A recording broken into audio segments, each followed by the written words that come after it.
Beijing and its neighboring provinces are reeling from one of the most destructive floods in recent memory. On July 28, 2025, relentless rainfall across northern China turned devastating.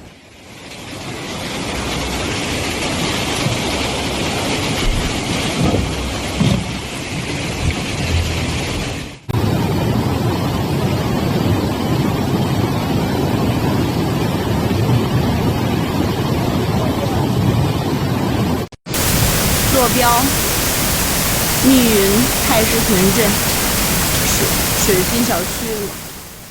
When authorities were forced to release massive amounts of water from the critically swollen Miyun Reservoir. What followed was a chain of catastrophic events that left downstream towns submerged, vehicles swept away, and thousands scrambling for safety. 这还下呢。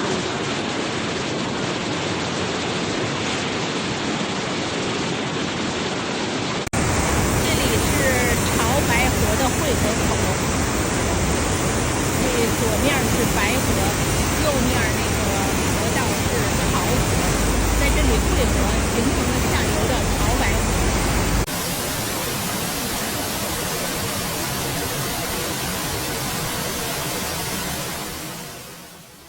The crisis began days earlier, on July 26th, when torrential rains pounded Beijing and surrounding areas through the night and into the following day. Meteorologists reported rainfall totals exceeding 300 millimeters in multiple districts, an amount that overwhelmed both natural riverbanks and urban drainage systems.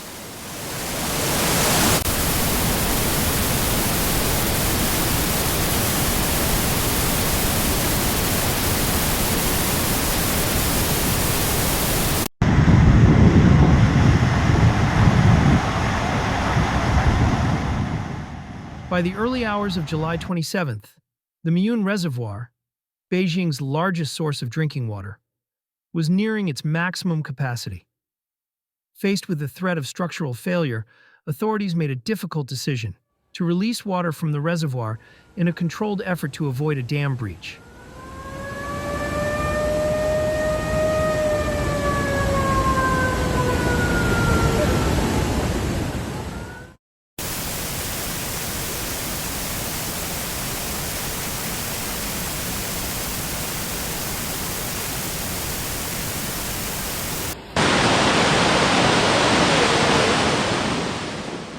This necessary measure, however, unleashed a surge of water into the Chao Bai and Chao Bai rivers, setting off a cascade of flooding downstream.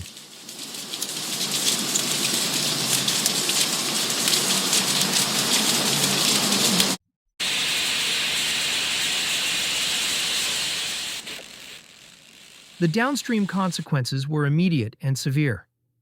Taishitun, a town in the Miyun district directly in the flood path, was among the hardest hit. By the morning of July 28th, the town was underwater. Residents shared harrowing footage on social media showing murky floodwaters swallowing streets near Yonggan Street and creeping past the first floors of apartment buildings. Parked cars, once neatly lined up along roadsides, were seen drifting aimlessly in the strong currents.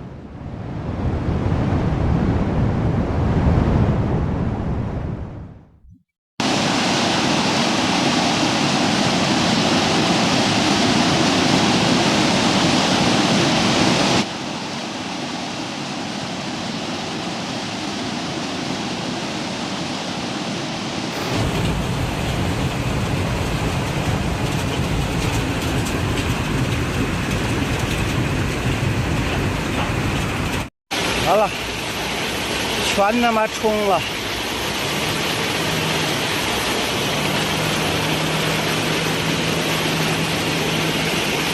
家都。We watched our cars float away like leaves, one resident said in a video clip that quickly went viral. Others described how water rushed into their homes faster than they could react, leaving families with little time to gather belongings before evacuating.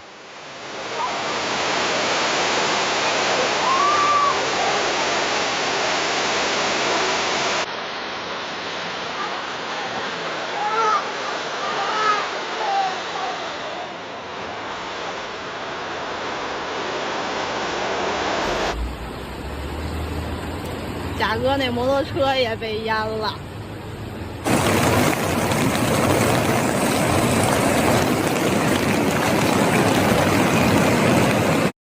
瞅着吗？医院后头边，那车就漏一盖儿了，这就在我们楼根儿底下这儿了，是吧？那车就漏一。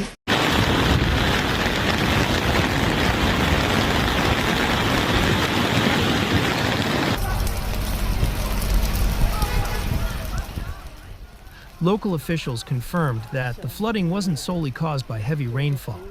The deliberate water release from the Miyun Reservoir was the primary trigger.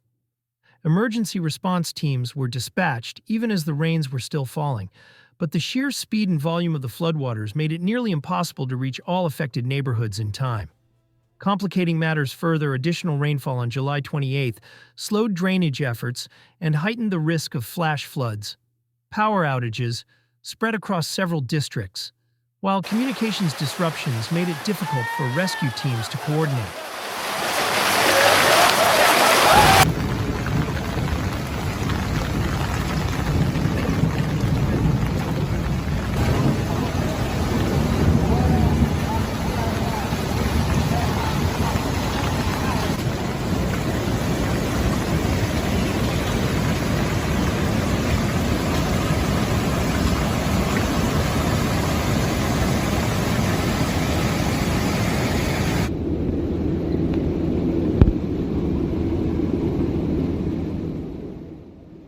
Roads and bridges suffered extensive damage, and vehicles that had not been evacuated were either submerged or dragged away by the water. As Beijing battled to contain the disaster, neighboring Hebei province faced a similarly dire situation. Several days of unrelenting rain inundated cities and counties across the province, triggering widespread flooding and forcing thousands of residents to flee their homes. Areas like Baoding, Zhuozhou, and Yi County were among the worst affected, with rainfall totals exceeding 530 millimeters in some areas.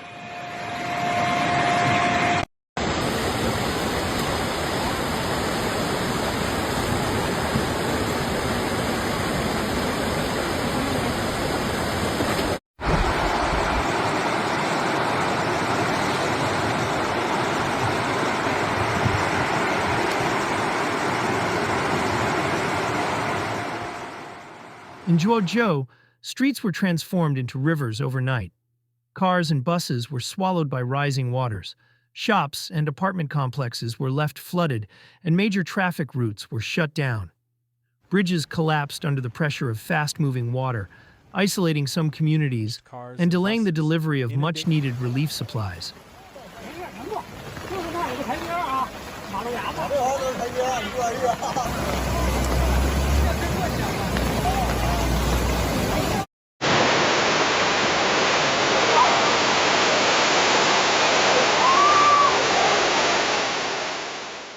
Yi County, situated in a mountainous region, was particularly vulnerable to landslides. Multiple villages were evacuated as the risk of slope failures grew. Residents across both Beijing and Hebei described the harrowing speed at which conditions deteriorated. Entire vehicles were lifted off the ground by powerful currents, and homes filled with mud and debris within minutes. Many families were able to take only a few essential belongings before fleeing to higher ground in the middle of the night. Public infrastructure bore the brunt of the disaster. Roads, drainage systems, and power lines were left heavily damaged. Relief teams struggled to reach certain areas, as washed-out bridges and flooded roads blocked access. Emergency declarations were issued across multiple districts, and temporary shelters were set up to accommodate displaced residents.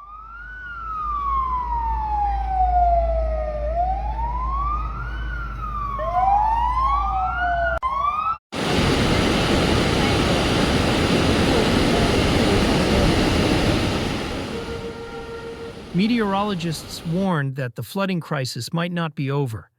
Moisture from lingering typhoon systems combined with unstable atmospheric conditions over northern China, raising the possibility of further storms.